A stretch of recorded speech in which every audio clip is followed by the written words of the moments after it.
Namaskar Mandali. Today's Pravachan by Shri Brahmachaitanya Maharaj teaches us a profound truth, that pride, or ahankaar, is the chief barrier in the path of spiritual growth. No matter how righteous or capable we may be, until we dissolve the ego and surrender with humility, true divinity will remain out of reach. Let us now listen to Maharaj's words. The Shastras set out in detail the way to succeed in worldly life as well as in spirituality. We, however, treat the former as pressing, the latter as a matter of leisure and convenience. Both require guidance by a knowledgeable person. One capable of giving guidance in spirituality is called Sadguru. He alone can be guided adequately who concedes his ignorance. It is personal pride, ego, that prevents us from going to God in submission, while, strangely enough, even in petty worldly matters we prefer a specialist in the particular field. We think that the world in which we live is a real one because it is tangible, experienceable to human senses and logic, whereas the other, spiritual world is unreal, being only inferable. Isn't it funny that we remain addicted to worldly life, discounting our repeated experience that altogether it is far from happy, is indeed full of misery and disappointment?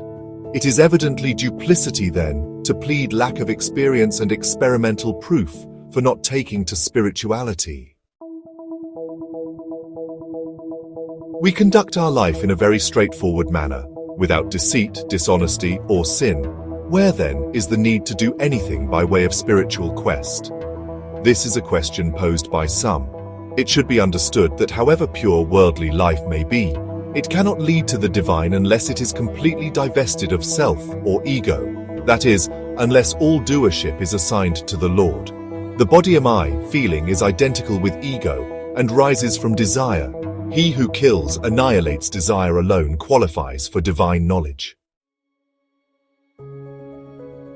It is most harmful to be a pseudo-saint. It is by far better to honestly remain a plain, well-behaved householder. Our contentment or otherwise depends on the nature of our outlook on life. What really counts in spiritual progress is not worldly splendor or prosperity, but the balanced, composed outlook on the world and on life. And the sole way to achieve a steady mind is constant awareness of God. The body-am-I feeling makes one behave in a very strange manner. Such a person disdains worshipping the tangible image of God as militating against his habit and a thing out of tune with the times. He decries namasmarana as being too simple to be effective, and he disapproves of anadan as indiscriminate free feeding of the undeserving. Rishi Chyavana was a powerful sage known for his intense tapasya and spiritual strength. However, there came a moment in his life that teaches us how even a great rishi must conquer the subtle pride of self-importance. Once, King Shariati and his entourage unknowingly entered the forest where Chyavana was deep in meditation. His body, covered in ants and bark, appeared lifeless. The king's daughter Sukanya, curious and unaware, poked what looked like two glowing gems, Chyavana's eyes, with a stick.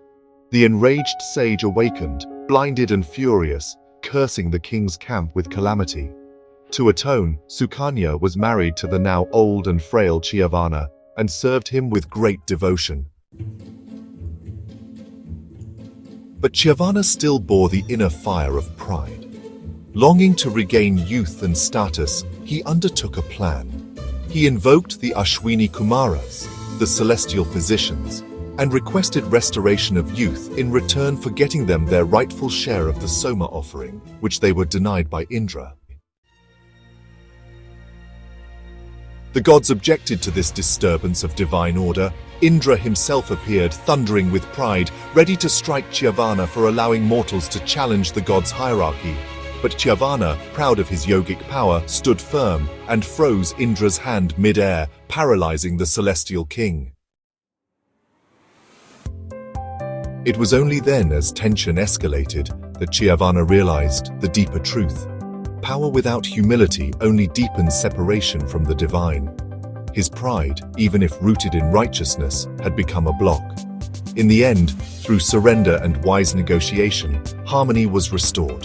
The Ashwini Kumaras received their due place, and Chyavana regained his youth not through ego, but divine grace earned by service and balance. This story, etched in the Rigveda and Puranas, is a timeless reminder. Pride, even of knowledge, power, or tapasya, can cloud our vision. True spirituality begins where ego ends. Just as Rishi Chyavana had to confront his own pride to find harmony with the gods, we too must face and surrender our own ego if we are to walk the spiritual path honestly. Maharaj's teachings today urge us to shed the I and mine and replace it with devotion, humility, and surrender. That is when true grace begins to flow. Let us take one step closer to God today, not by striving harder, but by letting go more deeply.